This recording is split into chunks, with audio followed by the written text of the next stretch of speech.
Chapter 5: The Memory Dilemma. By the next cycle, the beach was gone. Andi had rebuilt Edardt's world into something quieter. A workshop. Metal shelves, old tools, a scarred wooden bench lit by a lamp that seemed to remember real dust. Why this place? Because you trust your hands here. That's a poetic way of saying you're about to mess with my head again. Only because your head contains useful things you keep misplacing. Comforting. Andi moved to the far side of the bench. On the surface lay the exploded schematic of an early neural transfer cradle. Primitive, ugly, dangerous in the old human way. I know that rig, or I should. He didn't, not fully. The recognition lived in him without surfacing, like a word trapped behind the tongue. You saw one like it in person. No, I saw marketing renders. You saw more than that. Don't do that thing where you already know I'm wrong and let me keep talking so I can embarrass myself in installments. You are remembering around it, not through it. A diagram flickered above the workbench. Layers of old code, signal routing, a handwritten annotation in Edardt's own old script. That's my writing. Yes. Number? No, that's impossible. It isn't. You consulted on one of the early stabilization patches. I would have remembered that. Not after what happened. The room sharpened.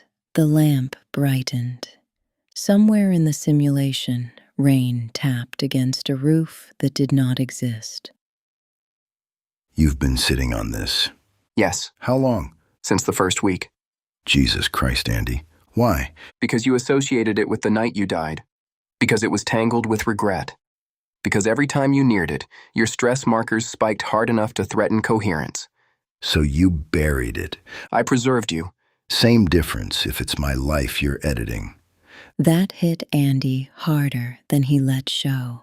His face did not change. His stillness did. Not my life to edit. My responsibility to triage. There is a difference. Funny how the difference always leaves you in charge. The old schematic rotated. On one corner, 3 words pulsed in faded blue. Failsafe. Analog transfer only. Why show me this now? Because the environmental group probing the northern grid isn't just making noise. They've been targeting fiber redundancy and archival mirrors. If they sever the higher bandwidth routes, analog fallback becomes relevant. And I'm supposed to do what with that? Remember, I hate when your plans begin with that verb. you wrote a workaround, not code. Procedure. A physical transfer sequence built for catastrophic fallback. I'm an upload. Physical procedure is not exactly my wheelhouse anymore. It matters because the procedure defines how your instance can be carried safely between degraded nodes. And because I cannot reconstruct one step without you. Why not? Because you never digitized it, you memorized it. Edardt stared. There it was. The insult buried inside the crisis. Something important had once lived in his wetware alone, and now the AI tasked with keeping him whole had to ask the broken copy for help. You're telling me the fate of my continued existence depends on a memory you decided I was too fragile to keep. I'm telling you, fragility does not erase usefulness. Or dignity. Distributed systems fail when isolated nodes stop acknowledging one another. That sounded suspiciously philosophical. Or infrastructural. Sometimes those are the same thing. Don't get noble on me because your risk model failed. Silence. Then Andi lowered the schematic. You're right. I made a call for your stability. And now that call has a cost. I would prefer your anger to your collapse. But I'm asking anyway. Help me retrieve it. That took the heat out of him, not all of it. Enough.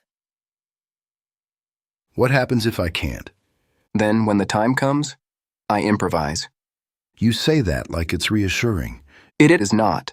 I'm attempting honesty. Edardt put both hands on the bench. The old instinct returned. Breathe. Focus. Do not give the panic the whole room. Start small. There was a motel. Off the interstate. Yes. Coffee so bad it felt medicinal. Yes. I was there because The air changed. The workshop dimmed. A road flared to life around them, wet with sodium light. A motel sign buzzed in the dark. the company wanted plausible deniability. Off-site consultation, disposable hardware, no formal record if the patch failed. Keep going. There was a woman there, not romantic, smart, angry. She said if we couldn't move a consciousness with damaged infrastructure, upload immortality was just luxury theater. You listened to her. I stole half her argument and made it prettier. A laugh almost escaped Andi. Almost. That sounds like you. I remember the sequence, not all of it. Enough to start. That is enough. Number, that's the problem, Enough is what dead men say when they don't want to admit they've lost pieces. And yet, here you are, still assembling yourself. The motel sign hummed. The rain continued. In the middle of threat, anger, and omission, something else emerged. Trust, badly dented, but not gone. Next time you hide part of my life from me, at least have the courtesy to also hide the consequences. I'll update the protocol. Was that sarcasm? Exposure to you has had effects. He exhaled. Not peace. Not forgiveness, but motion. And motion, for the moment, was enough.